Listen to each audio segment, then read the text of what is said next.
Long ago, Elizabeth, a maiden of the castle, became secretly engaged to a knight called Sigebert. When Sigebert went to war on behalf of his king, Elizabeth waited for him, but in vain. Word came that in a gruesome battle, her beloved had been killed. In her grief, Elizabeth was comforted by a stalwart monk called Marcus. Soon a mysterious knight named Rochus appeared, asking for Elizabeth's hand. Reluctantly, she agreed to be wed, and the kingdom celebrated the nuptials, all except for the monk Marcus.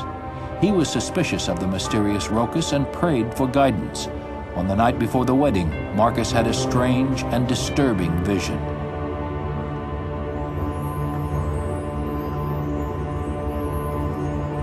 In a flash of blinding light, St. Mark the Apostle appeared.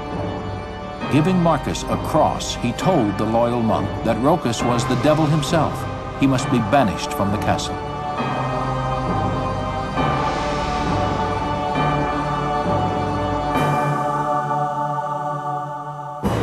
In the morning, Rochus and Elizabeth were to come to the chapel. Marcus waited for just the right moment. The demon screamed. Beneath him, the earth opened wide.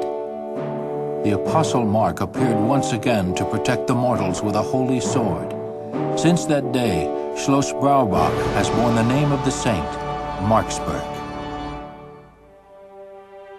Centuries later, in 1937, St. Mark made another appearance at the castle.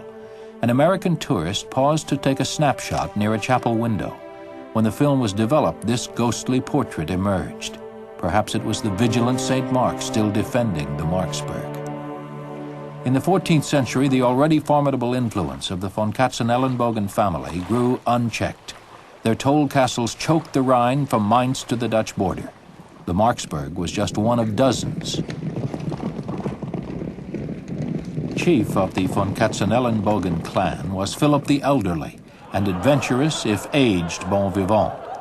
Even in his twilight years, he craved parties, the hunt, and adventure. Yet at home, Philip was locked in a stormy marriage to Anna von Württemberg.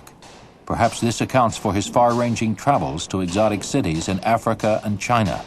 Eventually, Philip sent Anna to one of his distant castles. Later, he divorced her. At the time, divorce was such a sensitive matter that the church reserved it for the rich and mighty.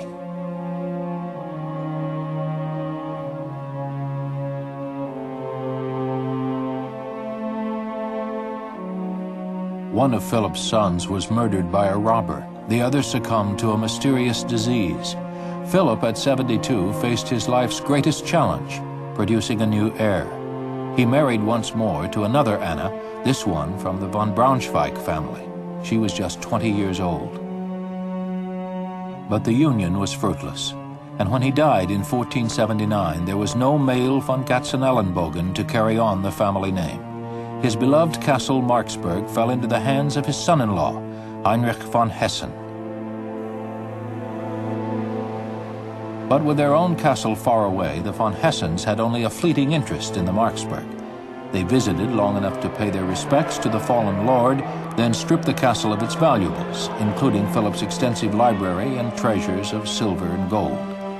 Still seeking profit in the majestic relic, they built an outer defensive wall and leased the castle as a troop garrison. No nobleman would ever live here again. Marksburg's years as a regal showplace had ended. An era had come to a close.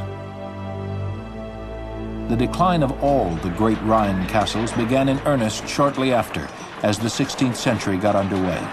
With the region shattered by wars, many castles were crippled or destroyed. Their once mighty ramparts and towers were no match for the explosive weapons of the frightening New Age.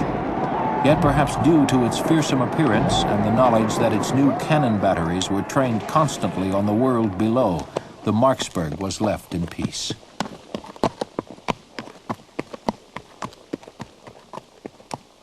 Only recently, after more than 1,000 years unscathed, did the great castle endure its darkest moments. In 1945, while occupied by retreating German troops, it came under American grenade fire. Its wounds, however, were minor. Perhaps once more, St. Mark lent a hand in protecting the stronghold, leaving the greatest treasure of the Rhine intact to this day.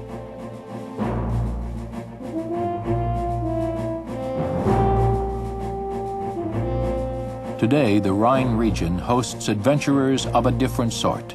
Still proud castles are now home to hotels where travelers can bask in an era of knights, scoundrels, and legends. But the best views are still from the water. Boats navigate a course unchanged by time.